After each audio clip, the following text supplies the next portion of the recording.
Hello everyone, this is professor MH और आज के इस वीडियो में we will discuss question number 2 मई 2018 में पूछा गया था MCom semester 4 corporate financial accounting में इंडियन AS 23 बोरोइंग कॉस्ट से रिलेटेड क्वेश्चन।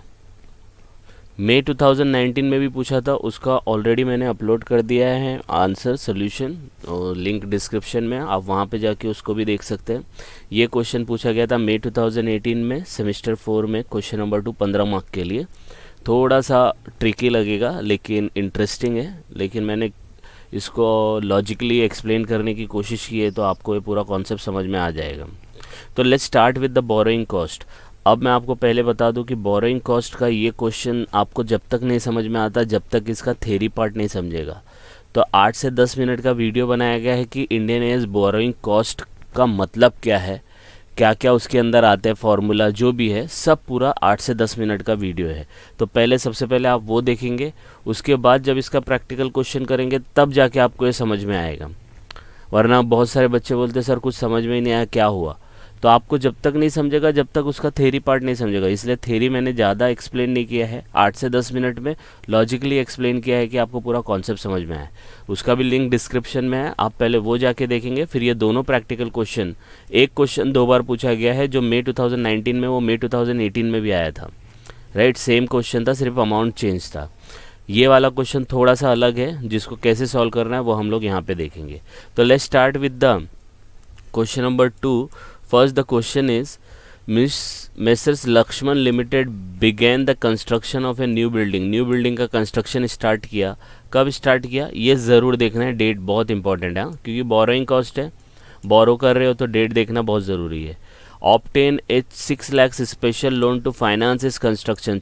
6 लाख का लोन लिया था ऑन 1 अप्रैल को ही लिया था एट द रेट ऑफ 12% पर annum। The company other outstanding to specific loans were, 2 already loan चल रहे थे कंपनी के ऊपर। पहला था 12 लाख का, दूसरा था 22 लाख का, और रेट क्या था उसका 10% और 14% था। फिर देखो आगे इन्फॉर्मेशन क्या दिया, the expenditure that were made on the building project were as follows. क्या दिया है कि डेट वाइज इन्फॉर्मेशन दिया कि कितना एक्सपेंडिचर स्पेंड हुआ। कितना हुआ, अप्रैल में 6 लाख का स्पेंड किया, जुलाई में 7 लाख का स्पेंड किया, दिसंबर के अंदर 11 लाख का स्पेंड हुआ, और मार्च 2018 के अंदर 3 लाख का स्पेंड हुआ। फिर आगे इन्फॉर्मेशन दिया, the building was completed on 31 मार्च 2018। देखो स्टार्ट कभी से हुआ था, अप्रैल से स्टार्ट हुआ था, एंड कब हो रहा है 31 मार्च को हो रहा है, मतलब पूरा साल ले रहा है क्योंकि अप्रैल से मार्च कितना महीना होता है, 12 महीना, मतलब पूरा 12 महीने में कंप्लीट हुआ।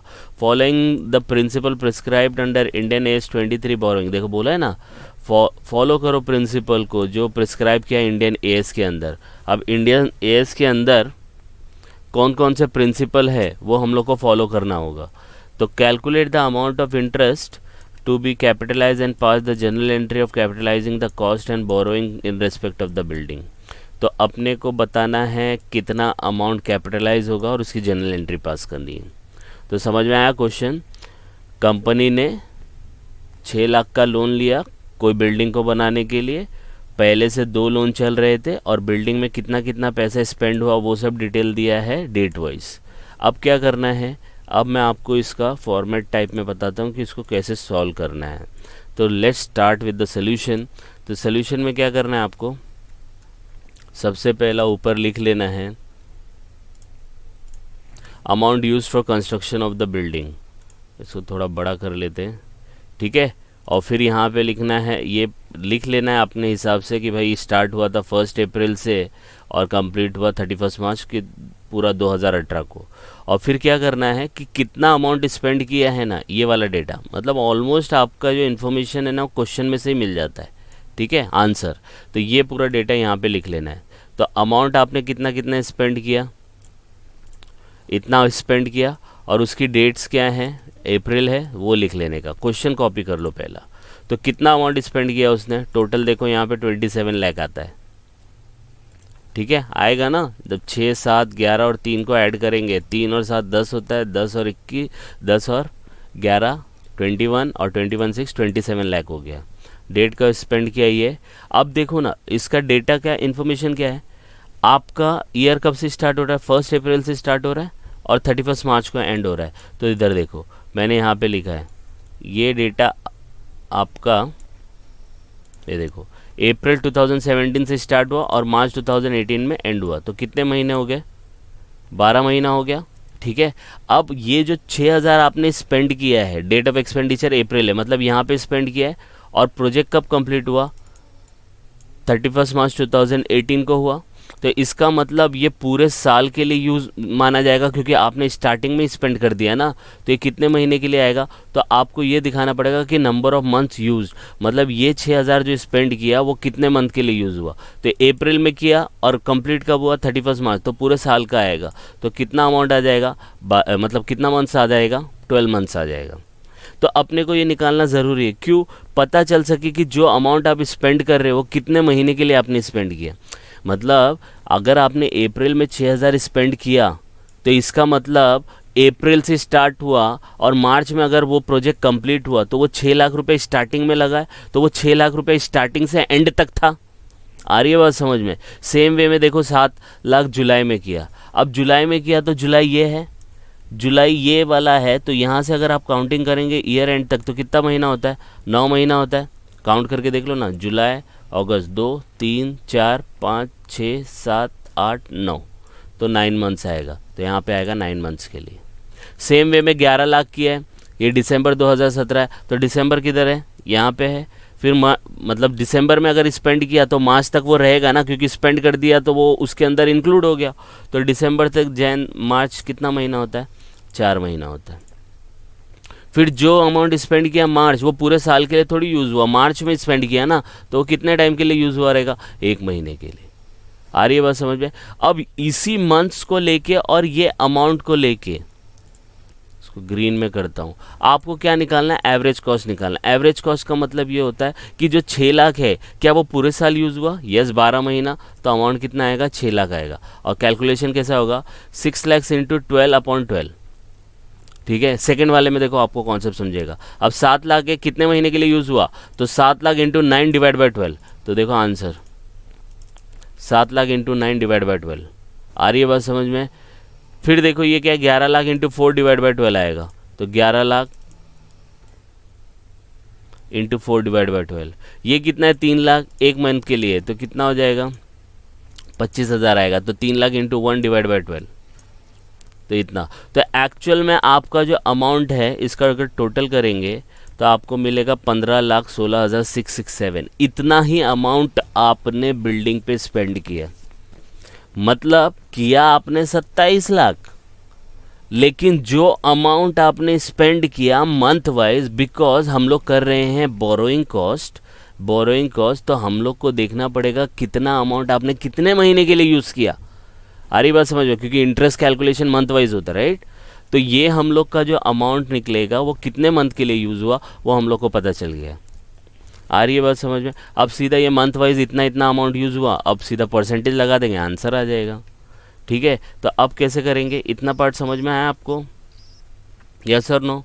तो अब हम लोग करेंगे इसका कैलकुलेशन फर्दर। तो अब देखो इसके अंदर से मतलब टोटल अपना कितना यूज़ हुआ, 15 लाख है, 27 लाख का प्रोजेक्ट, लेकिन 15 लाख क्योंकि मंथ वाइज हम लोग ने डेटा लिया, क्योंकि पूरा 27 lakh start of the month, start of the year नहीं यूज़ किया हम लोग ने, है ना। कुछ 6 लाख यूज़ किया पूरे साल के लिए, 7 लाख 9 महीने के लिए यूज़ किया, 11 लाख 4 महीने के लिए यूज़ किया, 3 लाख 1 महीने के लिए। तो उस हिसाब से हमारा जो एवरेज कॉस्ट होता है वो 15 लाख होता है। अब 15 लाख के अंदर आउट ऑफ 15 लाख आपने 6 लाख रुपया बोरो किया था कि नहीं किया, 12% के हिसाब से। ये देखो यहाँ पे जो स्पेशल लोन था, मतलब उसको फाइनेंस करने के लिए स्पेशली लिया था, तो उसके ऊपर 12% एज इट इज़ निकलेगा। तो 6 लाख पे 12% कितना आएगा, यहाँ पे लिखा टोटल आया 72,000, तो 72,000 आपका इंटरेस्ट हो गया। ठीक है, अब 15,16,667 में से 6 लाख तो निकल गया, बचा कितना, 9 लाख बचा, 9,16,000। अब उसके ऊपर ये रेट आएगा। अब बोलेंगे सर ये रेट कहाँ से आया, अब देखो रेट निकालने का। तो ये वाला जो अमाउंट है 9,16,667, ये अमाउंट के लिए हम लोग ने ऑलरेडी बोरो करके रखा था, और लेकिन वो जनरल पर्पस के लिए था, पता नहीं किसके, क्योंकि ऑलरेडी बिल्डिंग के स्टार्ट होने से पहले आपके पास लोन था। तो एक पे 10% था, एक पे 14% था। तो आपने वो 9 लाख रुपया 9,16,667 इन्हीं दो अमाउंट में से यूज़ किया होगा। अब 10% वाला यूज़ किया कि 14% वाला यूज़ किया? तो आप बोलेंगे सर 10% वाला। तो गवर्नमेंट क्या बोलती है, भाई ऐसा नहीं, आप एवरेज निकालो, कैपिटलाइजेशन रेट निकालो। तो कैपिटलाइजेशन रेट निकालना पड़ेगा। अब बोलेंगे सर ये कैपिटलाइजेशन रेट क्या होता है? इसलिए मैंने कहा इसका आपको पहले थ्योरी देखना पड़ेगा, तभी जाके ये कॉन्सेप्ट क्लियर होगा। आई बात समझ? ज़्यादा बड़ा थ्योरी नहीं है, आप जाके देख सकते हैं। तो हम लोग निकालेंगे कैपिटलाइजेशन रेट, जिसका फॉर्मूला क्या होता है, जितना भी आपका जनरल बोरोइंग है इंटरेस्ट वो लिखो, divide by total general borrowing. तो टोटल जनरल बोरोइंग कितना है? 12 लाख प्लस 22 लाख कितना होता है? 12 और 22 कितना होता है? 34 लाख। तो यहाँ पे मैं लिखूँगा 12 प्लस 22 34 लाख। डिनोमिनेटर आ गया। अब टोटल बोरोइंग इंटरेस्ट कितना है? तो एक पे 10% है, एक पे 14% है, तो इसलिए मैंने ये 2 बार लिखा है। तो पहला आपका है 12 लाख पे 10,000, 22 लाख पे 14%, 10% और 14%। तो 12 लाख पे 10,000 कितना आएगा? 1,20,000। और 22 लाख पे 14% कितना आएगा? इतना। तो टोटल मिला के कितना हो जाएगा? 1,20,000 और 3 लाख, 4,28,000 होएगा। तो 4,28,000 डिवाइड बाय 34 लाख। समझ में आ रहा है डिवाइड का? अब डिवाइड करेंगे, इंटू 100 करेंगे, तो आपको एक परसेंटेज निकल के मिलेगा, दैट इज़ 12.59। तो 12.59% के हिसाब से आपको ये इंटरेस्ट निकालना पड़ेगा। समझ में आया? तो जब स्पेसिफिकली दिया है कि ये लोन इसी पर्पस के लिए लिया है तो वो पूरा इंटरेस्ट ले लो। लेकिन अगर जनरल पर्पस के लिए लिया है, पता नहीं किस मतलब पहले से लिया होगा, तो उसका क्या करने का, टोटल इंटरेस्ट निकालने का, जो भी इंटरेस्ट आएगा आपको वो इंटरेस्ट को डिवाइड कर देने का ये टोटल अमाउंट से, और इंटू 100 कर देने का, तो आपको आंसर मिल जाएगा। आ रही है बात समझ में? तो ये आपका इंटरेस्ट रेट है 12.59। एवरेज वैसे नहीं निकालना 10 प्लस 14 डिवाइड बाई 2, ऐसे नहीं निकलता है, इंटरेस्ट के हिसाब से निकलता है। तो ये आपका 12.59 आया। यहाँ पे देखो 12.59 लिखूँगा, 9,16,667 इंटू 12%, 12.59% मल्टीप्लाई करेंगे, आपको आंसर मिलेगा इतना। आ रही है बात समझ में? यस और नो? अब इन दोनों को टोटल कर लो, तो टोटल आएगा 1,87,408। ये इंटरेस्ट जो होगा वो क्या होगा? कैपिटलाइज्ड होगा। क्या होगा? Capitalised interest. यहाँ पे कैपिटलाइज्ड